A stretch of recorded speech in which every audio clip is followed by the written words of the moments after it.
Olá, queridos, a paz do Senhor, você está no ADEC TV e hoje no quadro Lições Bíblicas. Estamos iniciando a lição de número 4, que tem como tema Missões Transculturais no Novo Testamento. O texto áureo está no Evangelho de João, capítulo 3 e o versículo 16. Está escrito assim: porque Deus amou o mundo de tal maneira que deu o seu Filho unigênito, para que todo aquele que nele crê não pereça, mas tenha a vida eterna. Verdade prática: a natureza missionária de Deus pode ser vista ao fazer o seu único filho um missionário e da igreja a sucessora dessa sublime tarefa. A leitura bíblica em classe está em Isaías, capítulo 61, versículos 1 e 2, e ainda no Evangelho de Lucas, capítulo 4, versículos 17 a 20. A nossa lição de hoje tem alguns objetivos. Primeiro, revelar o Deus missionário no Novo Testamento. Segundo, mostrar as missões nos Evangelhos e em Atos dos Apóstolos. Terceiro, enfatizar a missão cumprida nas cartas e no Apocalipse. Professor Joás, comigo mais uma vez, obrigado pela presença, professor. Nós falamos na semana passada sobre missões transculturais no Antigo Testamento, de um Deus que é missionário e que não escolheu apenas Israel, e agora a gente vai falar dessa missão no ministério de Jesus, né, através de Jesus, e a igreja sendo a sucessora dessa tarefa gigantesca. Muito bem-vindo, professor. É isso. Mais uma vez a lição é sobre missões transculturais, mas agora olhando para o Novo Testamento. E o Novo Testamento, além de uma boa explicação, né, do Antigo, né, da Antiga Aliança, uma ampliação da revelação, ele é a história do amor de Deus, né, que é revelado na sua missão. A missão de Deus revela o seu amor, né, pela humanidade, que caiu por causa do pecado, da transgressão, da ofensa de um só homem, como está lá em Romanos 5, e a missão de Deus, que fez do seu filho, o único filho, né, um missionário, foi para assumir a culpa que era nossa, né? Houve uma imputação de uma ofensa que não cabia a ele, mas foi imputada a ele, e por meio dessa imputação nós fomos regenerados, né? Se por meio da ofensa de um homem entrou o pecado no mundo, né? Por meio dessa justiça desse homem também, né? Esse homem perfeito, o Filho de Deus, a justiça reina também, né, no mundo e faz parte da realidade agora, né, pelo menos para os que nascem de novo em Cristo. Nós vemos aqui na introdução, professor, que no Novo Testamento o Senhor Jesus foi o primeiro missionário enviado pelo Pai, João 20, 21. É uma citação bíblica. Pelo fato de ter sido enviado de Deus, ele trouxe consigo um plano de resgate da humanidade que envolve todos os seus seguidores. Nosso Senhor disse aos seus primeiros discípulos: vinde após mim e vos farei pescadores de homens. Por isso, podemos dizer que o Novo Testamento é uma obra de caráter missionário do início ao fim, onde os evangelhos, o livro de Atos e as cartas e também o Apocalipse são instrumentos de um verdadeiro trabalho missionário. E a gente vê isso no Novo Testamento implícito e explícito, né, professor? A começar por Jesus, aliás, a começar pelo Deus Pai, né, e o Deus Filho e o Deus Espírito Santo. A gente vê a manifestação dos três ali, tanto no Antigo Testamento quanto no Novo. No Antigo Testamento, com a diferença, não era o Filho, era o Verbo, né? O Filho, o Verbo se fez carne, né? Jesus nasceu como homem, vamos deixar isso bem claro, Deus homem, né? E a gente vê Deus enviando Jesus a esse mundo, o trabalho missionário, e a gente vê isso nos 27 livros do Novo Testamento, bem claro ali.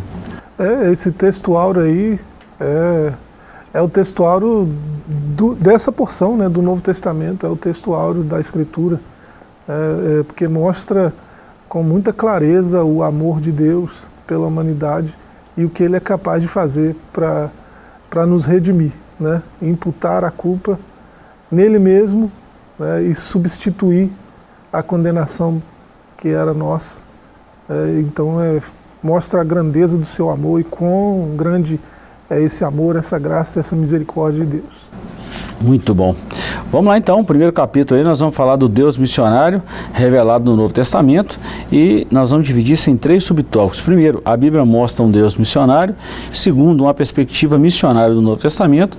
A igreja à luz dessa revelação, é o ponto 3. Eu vou ler os 3 subtópicos aqui, professor, e depois a gente faz um comentário bem abrangente desse primeiro capítulo. A Bíblia Sagrada de Gênesis e Apocalipse é um livro eminentemente missionário, porque a sua inspiração emana de um Deus missionário, aquele que envia. Assim como o Pai me enviou, eu também vos envio.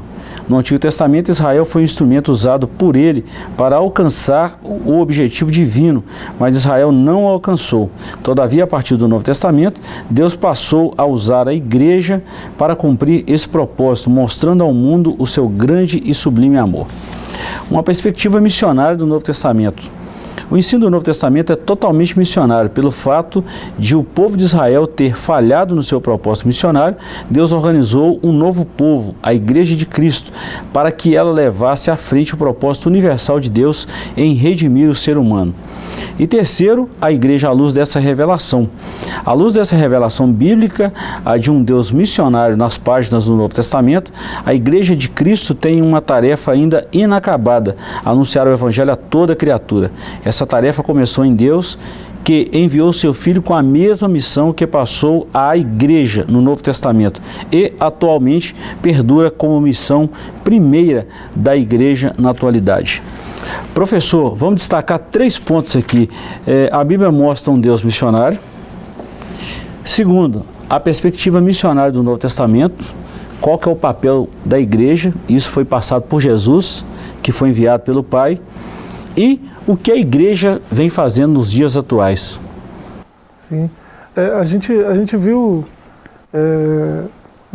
principalmente na lição passada, né, que a missão de Deus no Antigo Testamento foi outorgada ao povo de Israel, né, o povo eleito de Deus no começo da sua revelação, né?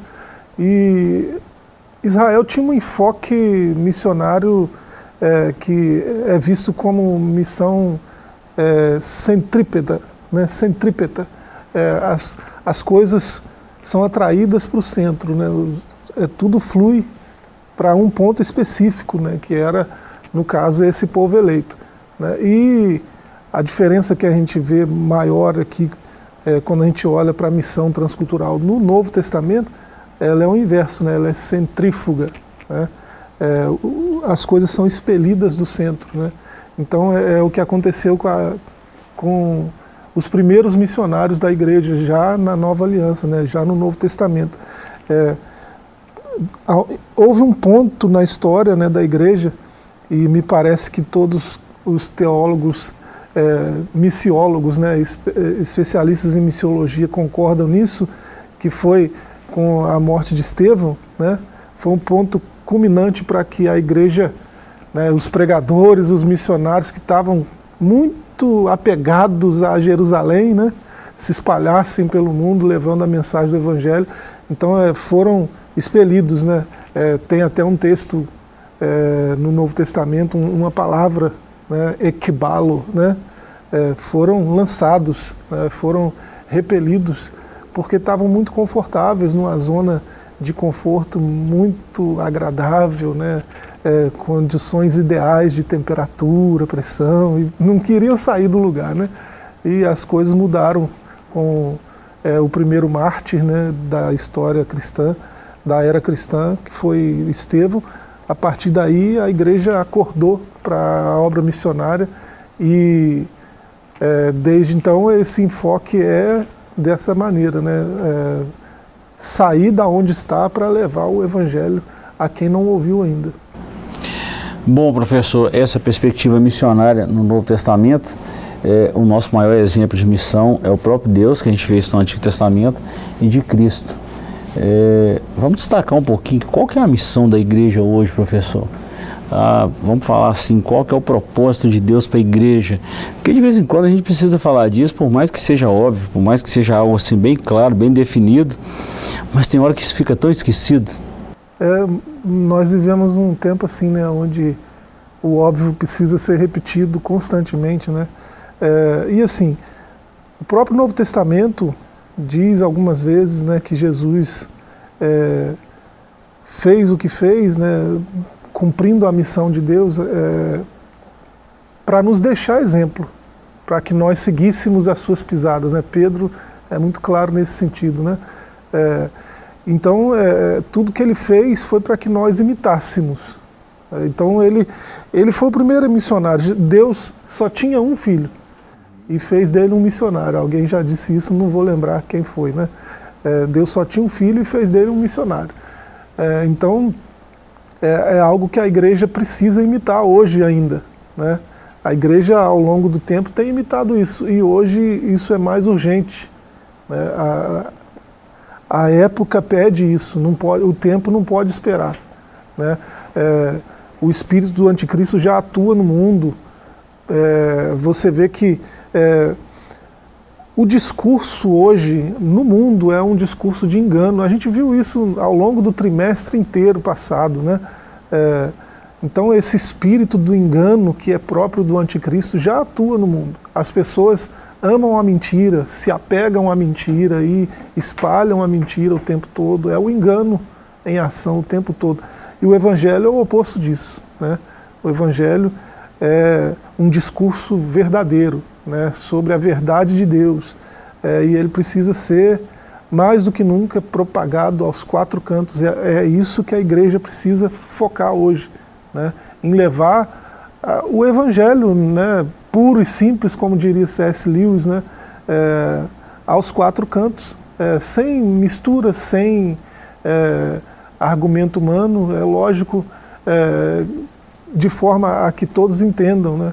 Então é urgente a pregação do evangelho. O foco de Jesus, professor, sempre foi no pecador, né? Sempre foi no homem caído, no homem distanciado da graça de Deus.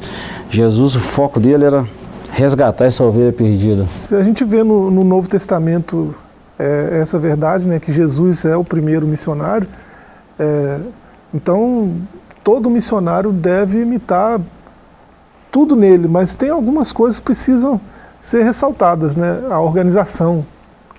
Não se faz missão de qualquer jeito, né? É preciso se organizar para fazer, né? Hoje, graças a Deus, a igreja é munida de gente com muito conhecimento nessa área, né? Missiólogos sérios, né? Agências missionárias comprometidas com a pregação do evangelho, até em lugares onde há perseguição. Você declarar que é cristão pode te levar à morte, né? Até nesses lugares tem agências missionárias sérias atuando para que o evangelho seja propagado. Então, isso para falar de organização, é algo que a gente vê em Jesus. A primeira coisa que ele fez foi escolher discípulos, né? Escolher com muita diligência, né? Com muito critério, né? Os 12 apóstolos, que seriam os primeiros responsáveis a levar essa missão adiante, além dele, né?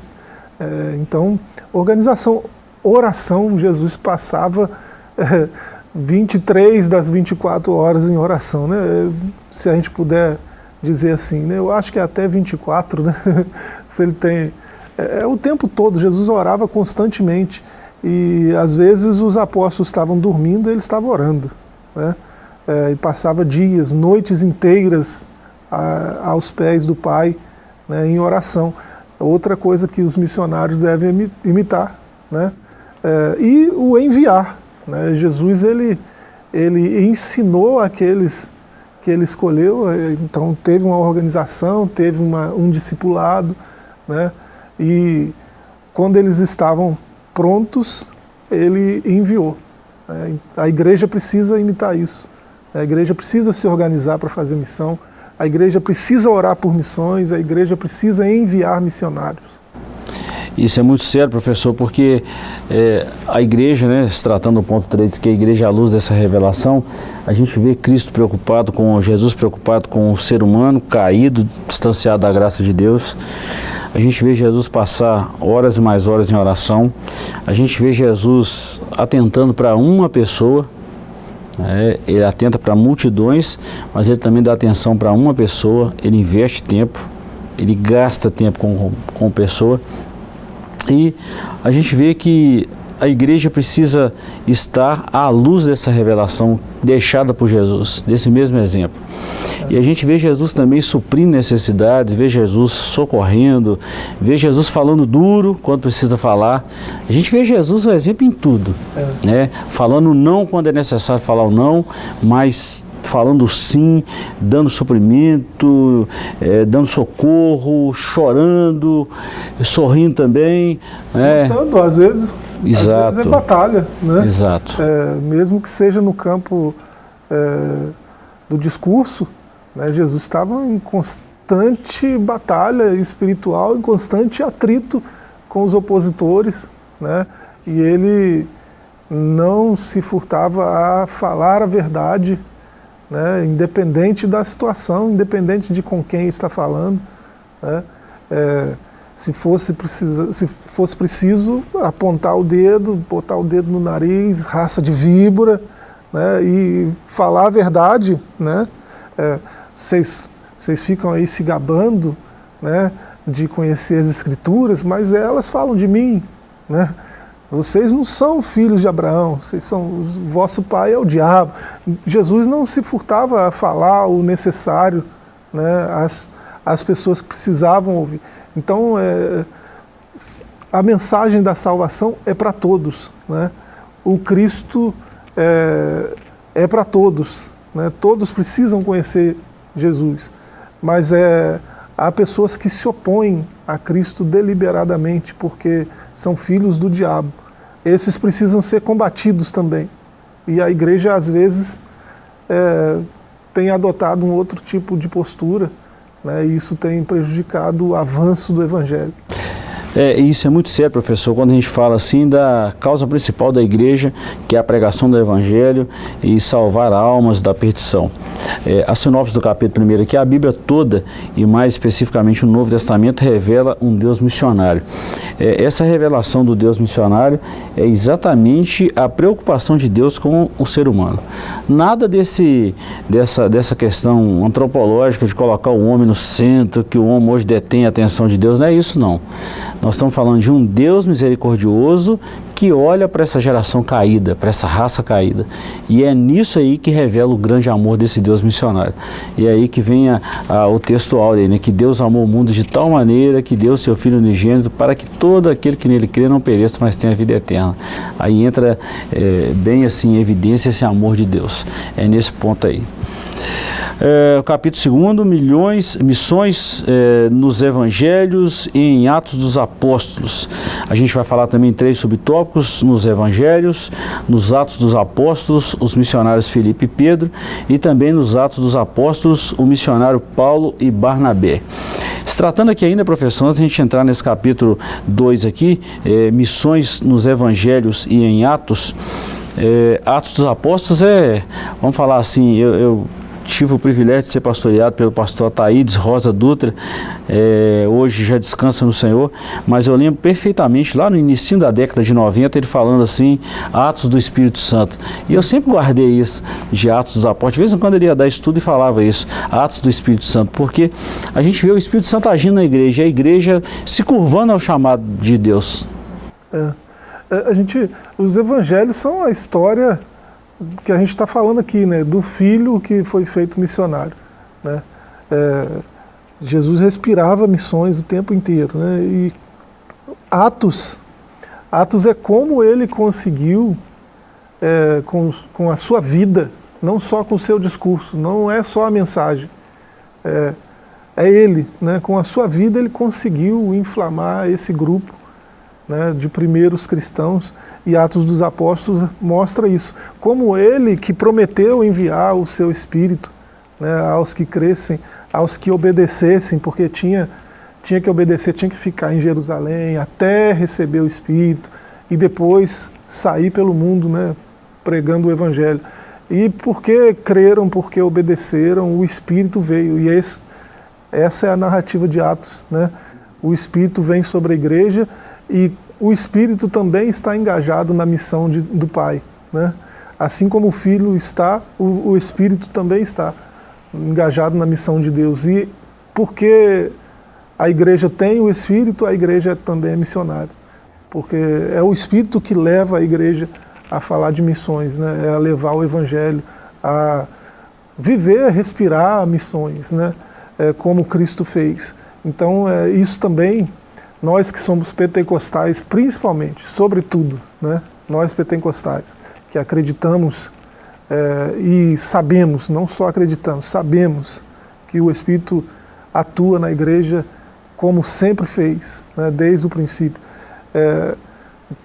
Todos os dons, todos os ministérios do Espírito estão em plena atividade até agora, né? Na sua igreja. Então, principalmente nós, pentecostais, né, devemos olhar para isso, para informações como essa, e fazer uma espécie de autorreflexão, né? Nós temos o Espírito mesmo? Né? Como sabemos?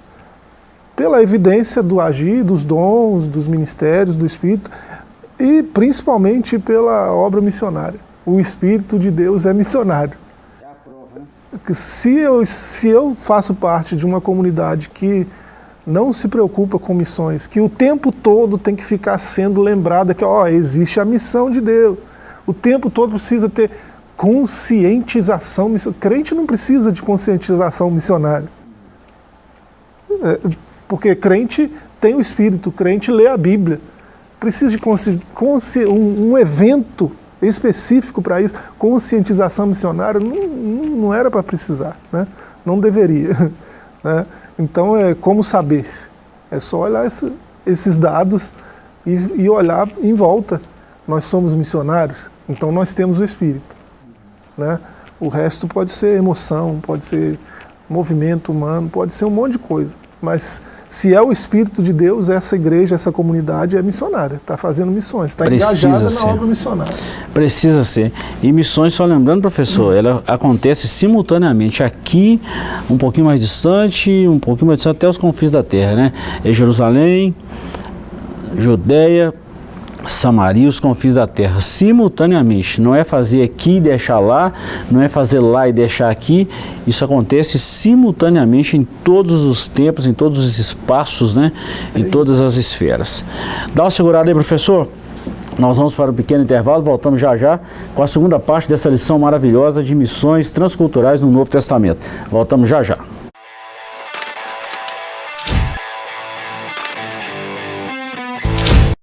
Estamos de volta com o seu ADEC TV e falamos hoje da lição de número 4, Missões Transculturais no Novo Testamento. É o tema que nós estamos trabalhando nessa lição de hoje. Bom, professor, nós vamos voltar agora falando das missões nos Evangelhos e em Atos dos Apóstolos. Eu não vou ler esses subtópicos aqui, que são, nós já falamos aqui muita coisa do que está registrado aqui, mas só para a gente citar aí, a missão nos Evangelhos, nos Atos dos Apóstolos, né, a gente vai falar aí dos dois primeiros missionários aí, Filipe e Pedro. Filipe incendiou Samaria, né, professor? E Pedro depois saiu para a região ali onde Cornélio morava, né? A região de Jope, se não me engano, foi isso mesmo, Atos 10. Foi a casa de Cornélio, um centurião. E a gente vê também na região de Gaza, Filipe pregou aí nesse lugar, uma cidade assim diferente, um pouco mais distante. E depois a gente vai ver os missionários Paulo e Barnabé, e a gente poderia até citar também Paulo e Silas, né? O comentarista não citou, mas ele citou os dois primeiros aqui, quando a igreja estava em oração, a igreja de Antioquia, e o Espírito Santo falou: apartai-me a Saulo e a Barnabé para uma obra que eu os tenho chamado. Eu vejo aqui, professor, a importância da oração, a importância da direção do Espírito e a importância do homem se curvar a esse chamado. Então vamos falar primeiro aqui dessas missões nos Evangelhos. Nos Evangelhos nós já falamos muito, que é a missão de Jesus, né? E como Jesus replicou isso aos seus discípulos. Jesus preparou os discípulos para essa missão. É essencial, né, você olhar para os Evangelhos nesse sentido, porque você vê o missionário mais excelente que existe, né? O primeiro feito missionário pelo Pai foi o próprio Filho. Então você vê um exemplo perfeito, é um paradigma que não precisa mudar.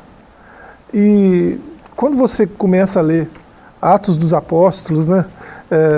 Logo em sequência, né? Logo está organizado de um jeito nas nossas Bíblias que terminou os Evangelhos, já começa a leitura de Atos dos Apóstolos, que é uma continuação do Evangelho de Lucas, né? E aí você vê como que a igreja atuou dessa forma que a gente comentou anteriormente, né? Que é imitando a Cristo como esse paradigma, né? De missionário, e imitando assim em todos os aspectos, né? Você vê a organização, você vê o modo, né, de agir. Jesus não batizava, mas ele mandou eles batizarem. Então eles estão cumprindo à risca, né, o modelo missionário proposto por Jesus.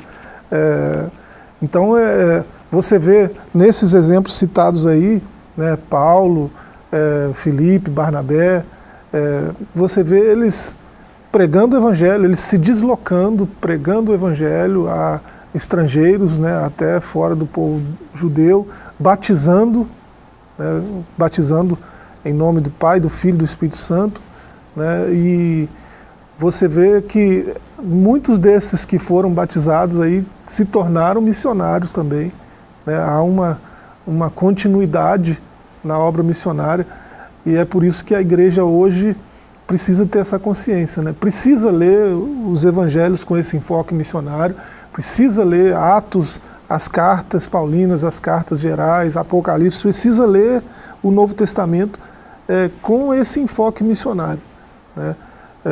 Porque vai ficar muito claro a missão de Deus e o jeito de fazer, né? Que é com organização, que é em obediência às palavras de Cristo. Aí evita um monte de coisa que às vezes a igreja, um teólogo ou outro, numa época ou outra da história, resolve inovar, inventar um monte de coisa. Não precisa, né? O jeito é esse aí. Tem uma mensagem, tem uma organização, né? Tem um jeito de fazer que é o jeito que ele mandou que a gente fizesse. Pregar o evangelho a toda criatura, né? Deus não tem filhos prediletos, Deus não tem um povo que é só dele e um povo que não é, não tem isso, todos precisam ouvir o evangelho, né? É para a gente se deslocar e fazer isso, e obedecer, né? Eu acho muito interessante, professor, quando a gente vê essa metodologia missionária nos evangelhos em Atos, principalmente em Atos, e nos evangelhos também, principalmente com Jesus, que é o nosso maior exemplo. Há uma regra, há uma cartilha, vamos falar assim, de missões. Eu não posso sair de qualquer maneira e fazer missões. Eu preciso ter um líder, eu preciso ser enviado pela igreja, eu preciso ter um suporte espiritual da igreja, eu preciso ter um aparato espiritual da igreja. Eu não posso ir de qualquer maneira. A organização. Você vê Paulo, você vê Deus chamando Paulo. O próprio Deus mandou um profeta lá e falou diretamente com ele, né? Fora o encontro que ele teve pessoal, né? Mas e aí você vê Paulo indo até Pedro, né? Pedro reúne os apóstolos e eles concordam de enviar Paulo. Paulo não vai sem a igreja enviar. Tem uma organização. Foi assim que ele nos ensinou. Ele nos reuniu, nos ensinou e nos enviou. E ele mandou a gente fazer o mesmo. Então a igreja precisa reconhecer o chamado. Muitos têm chamado missionário, o chamado específico de ir a um povo, de ir a uma tribo, mas a igreja precisa estar ciente disso. Deus não vai falar com uma pessoa sem falar com a igreja.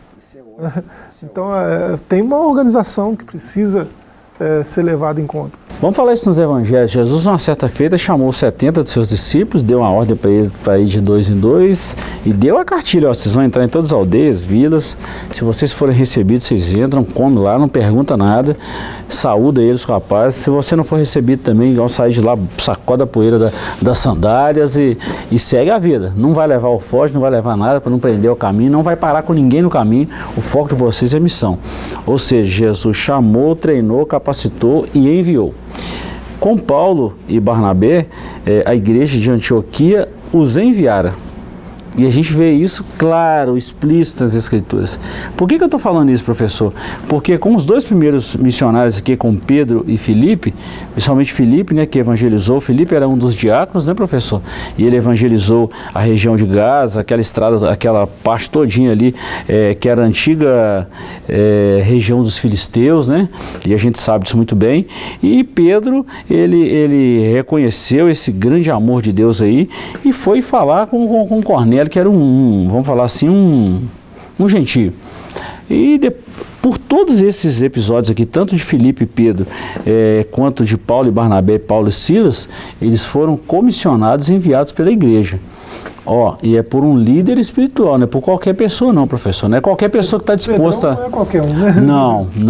Não pode ser assim, eu vou botar a mão na sua cabeça e estou te enviando. Não é assim não. Tem que ter a autoridade de Deus, a autoridade reconhecida pelo ministério, pela igreja, para estar fazendo esse trabalho. Não pode ser qualquer um. Porque pode acontecer, né, de alguém inventar algo novo. Não, eu tive uma revelação nova aqui. Não precisa desse negócio de igreja, não precisa... Esse negócio de ficar batizando, isso aí, não, batismo, isso aí é besteira.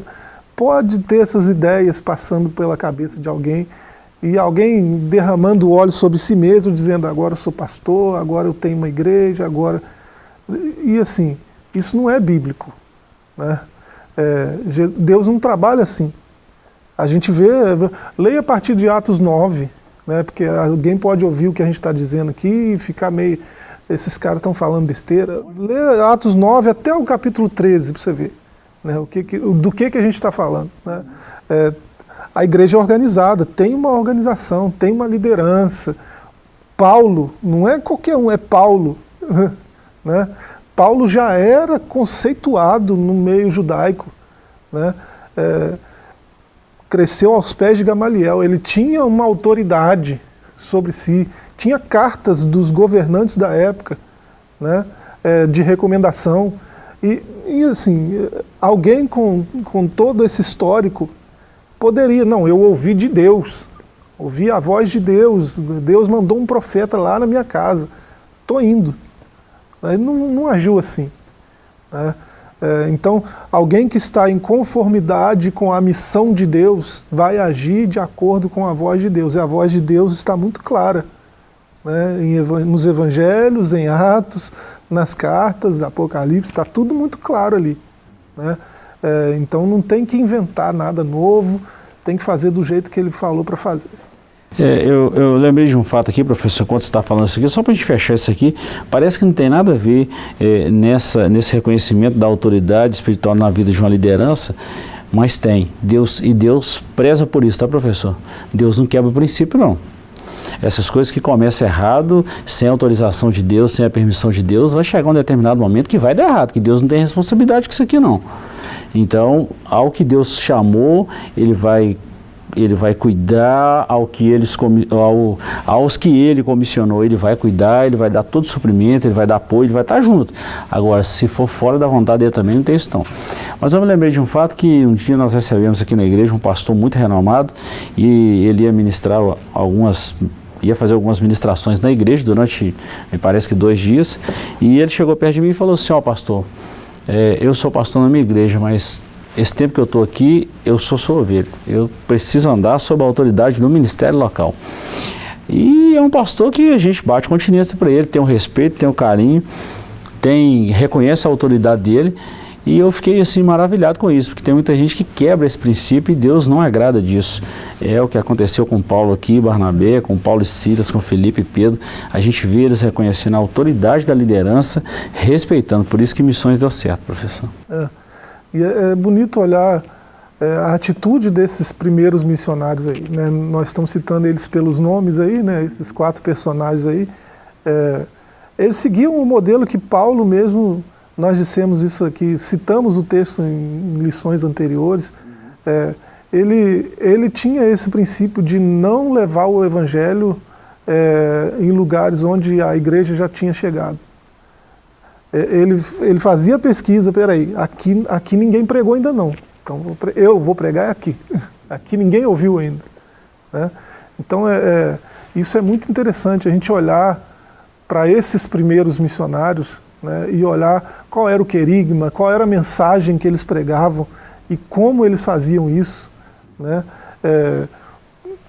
Por quem eles foram enviados, como se deu esse envio, né? O que a gente pode tirar de lição disso. Então é imprescindível a leitura dos evangelhos, a leitura de Atos dos Apóstolos, é imprescindível para a gente ter esses parâmetros, né, de uma missão bem feita, para que ela seja bem sucedida, né, tem que ser feita do jeito que Deus quer que seja. E o tempo passou, professor, os tempos mudaram, muita coisa mudou, mas o modelo para missões e o Deus das missões continua sendo o mesmo. Tá? Professor, antes da gente encerrar, o nosso horário já está quase mandando a gente parar. A missão cumprida nas cartas e no Apocalipse. E aqui a gente vê a missão, nós falamos então dos evangelhos, 4, né? Mateus, Marcos, Lucas e João, Atos dos Apóstolos, e a gente vai falar agora nas cartas paulinas, são 13 cartas, né, professor? Começa em Romanos, e a gente vê Romanos, Coríntios, Gálatas, Efésios, Filipenses, Colossenses, Tessalonicenses, Tito e Filemão. 13 epístolas de Paulo. Depois a gente vê nas cartas gerais, e aí pega a primeira, segunda, terceira epístola de João, Tiago, Judas. A gente vai ver essas cartas ou as epístolas gerais, e consta também em Hebreus, que fala da nova aliança. E por fim, a missão no Apocalipse, e também escrita por João, o evangelista João. Então a gente vê a missão da igreja nessas cartas. O que eu vejo nas cartas, professor, vamos falar assim, a parametrização dessas missões que começaram em Atos. Então você vê Paulo cuidando, Paulo escrevendo, Paulo zelando, Paulo orientando, Paulo disciplinando, e vê também o cuidado de João, de Tiago, de Pedro, vê o cuidado do escritor aos Hebreus falando dos rudimentos antigos e para manter no caminho, não se desviar, uma grande nuvem de testemunhas. E por fim a gente vê a revelação, a temática da revelação do Apocalipse, o cumprimento de todas as coisas e o fim desse trabalho missionário da igreja aqui na Terra, nessa era que nós chamamos aí de tempo da graça, né? Então a gente vê isso aí nas cartas gerais, nas cartas paulinas, e vê também no Apocalipse. Tudo se tratando de missão, né? A gente vê nos evangelhos, né? O parâmetro excelente, né? O paradigma primário, que é Cristo, de missionário. Em Atos dos Apóstolos a gente vê na prática, né, o que essa missão significa. Nas cartas a gente vê uma base teológica sólida, né, de o que fazer, como fazer e por que fazer, né? Paulo principalmente, né, por exemplo, aos Tessalonicenses, lá na primeira carta, ele fala de como é preciso ter uma certa ousadia para levar a missão adiante, como é preciso ter uma confiança inabalável em Deus para levar essa mensagem, porque essa mensagem é escandalosa, né? É uma mensagem louca e escandalosa, né? Então é preciso ter ousadia e confiança. E como essa proclamação, ela às vezes é feita sob muita luta. Olha só, quanta coisa numa carta só, né? Na carta aos Tessalonicenses. Então, só para a gente ter uma noção do tipo de base doutrinária para missões, para missiologia que a gente tem nas cartas. Só coisas ricas nesse nível, né? Então, Apocalipse, não precisa nem falar, né? É estranho falar de missões em Apocalipse, pode parecer, né? Mas dá uma olhada lá no que Deus está falando para aquelas 7 igrejas que já estavam consolidadas naquela época, né? O último apóstolo vivo, né, pôde ser porta-voz de Deus para aquelas igrejas que já estavam há algum tempo engajadas nessa obra missionária. Então, os 3 primeiros capítulos ali já são uma joia, né, de missiologia também. E assim, o Novo Testamento, no que diz respeito ao que a gente está estudando aqui, né, que é missões transculturais, é uma base imprescindível, né, para a igreja que pretende ter sucesso na obra missionária, né? para a igreja que precisa entender que a missão não é da igreja, a missão é de Deus. Então é Ele que diz como deve ser feito, por que deve ser feito, né? E é Ele que dá os parâmetros para que a gente faça a missão que é dele. Muito bom. Professor, antes da gente fechar aqui, eu lembrei de um artigo que eu li há um tempo atrás, isso lá quando estava no curso ainda, fazendo teologia, estudando a geografia bíblica. Eu lembrei de um artigo que eu li, se tratando da geografia bíblica e das viagens missionárias de Paulo e Silas, Paulo e Barnabé.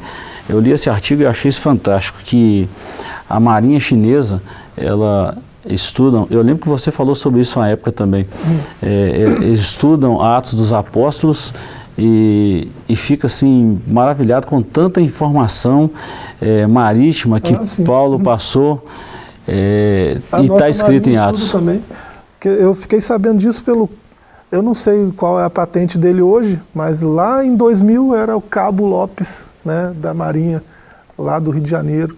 Eu não sei qual é a patente dele hoje, não sei onde ele está, mas numa das missões que nós fizemos juntos, na época que eu servi lá o TG 01010, ele me deu essa pérola. A gente estuda Atos, não tem nada melhor na história antiga de documento sobre navegação do que em Atos dos Apóstolos. Olha só, né? A Bíblia sempre nos surpreende, né, com sua riqueza. E se tratando de missões, né, isso é muito rico, esses caminhos e tantas outras preciosidades e tesouros que estão contidos na Bíblia. Isso é só a nível de informação, isso é bom. Ficamos por aqui com esse comentário dessa lição maravilhosa. Voltaremos semana que vem, se o Senhor nos permitir. Até lá, um forte abraço e fiquem todos com Deus.